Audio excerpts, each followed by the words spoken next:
कासिम बाजार कब आया और कैसे आया? कासिम बाजार 1658 ईस्वी में आया, जिसमें कासिम बाजार नामक स्थान पर एक कारखाना खोला गया। अच्छा, कारखाना खोला गया था। हाँ, तो इसे मतलब इसको 1662 में ब्रिटिश राजा के द्वारा क्या किया गया था? कुछ किया गया था क्या कासिम बाजार को लेकर?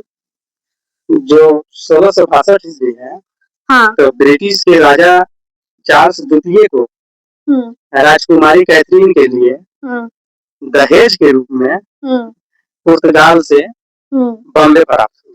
अच्छा, यानी कि जो चार्ल्स द्वितीय को जो शादी हुआ राजकुमारी कैथरीन से, अच्छा, तो उनको दहेज के रूप में बॉम्बे प्रेसिडेंसी मिला। इसके अलावा पुर्तगाल और ब्रिटेन ने एक गैर आक्रमण संधि पर हस्ताक्षर किया। अच्छा, गैर संधि पे, गैर आक्रमण संधि यानी कि युद्ध नहीं होगा। अच्छा, ट्रीटी की, हाँ, समझौता किया, हस्ताक्षर किया उस पर। 1668 में क्या हुआ था ईस्ट इंडिया कंपनी के द्वारा?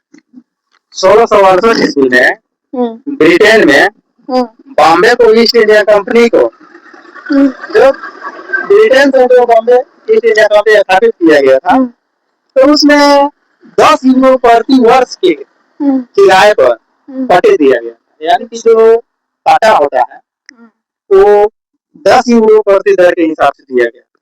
10 यूरो मतलब उस समय तो 1962 की 1668 का 10 यूरो बहुत ज्यादा राशि अच्छा, जो कि बाद में यह सूरत की जगह पश्चिमी राष्ट्रपति कार्यालय का मुख्यालय बन गया।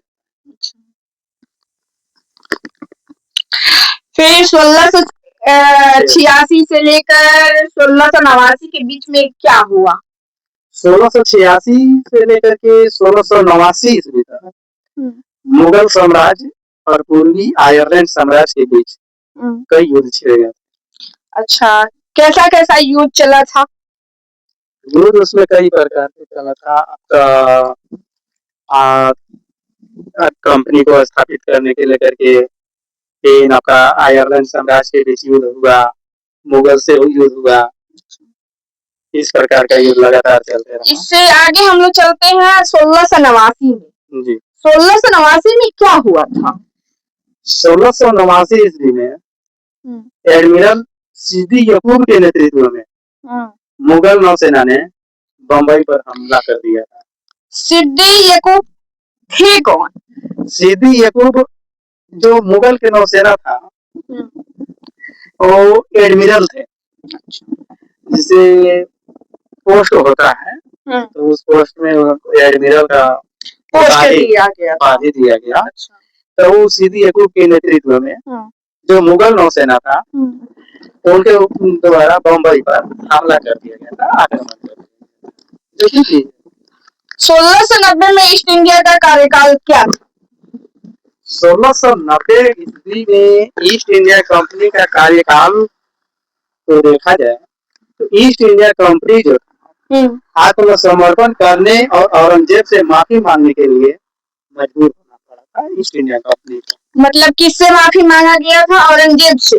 औरंगजेब से 1690 में औरंगजेब द्वारा औरंगजेब से ईस्ट इंडिया कंपनी को माफी मांगना पड़ा। हाँ, जो कि पूर्वी आयरलैंड सरकार को मुगलों के साथ साथ एक संधि पर हस्ताक्षर करने के लिए भी मजबूर किया गया।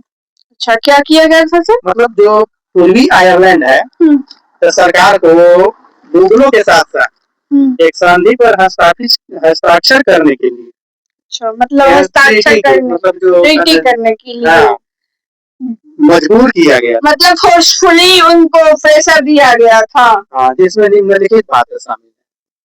क्या क्या शामिल है इसमें? जैसे भारी जुर्माना अदा करने के बाद बॉम्बे कर ईस्ट इंडिया कंपनी को वापस सौंप दिया गया। दूसरा पॉइंट था जॉब चार्नोक जो ईस्ट इंडिया कंपनी का एक एजेंट है, ईस्ट इंडिया कंपनी को बंगाल के सूतानुती में एक कारखाना स्थापित करने की अनुमति प्राप्त करता है। ठीक है, ये अगला पार्ट 1696 से लेकर के 1696 से लेकर 1698 तक अगले पार्ट में वीडियो बनेगा। अभी वीडियो चौड़ा हो रहा, ज्यादा बड़ा हो रहा, इसलिए भी यहाँ तक स्टॉप करते हैं। हमारे चैनल को सब्सक्राइब करें और लाइक करें, और ये आंटी जो जा रही है इनसे भी बोलते हैं लाइक करें। Thank you, bye bye.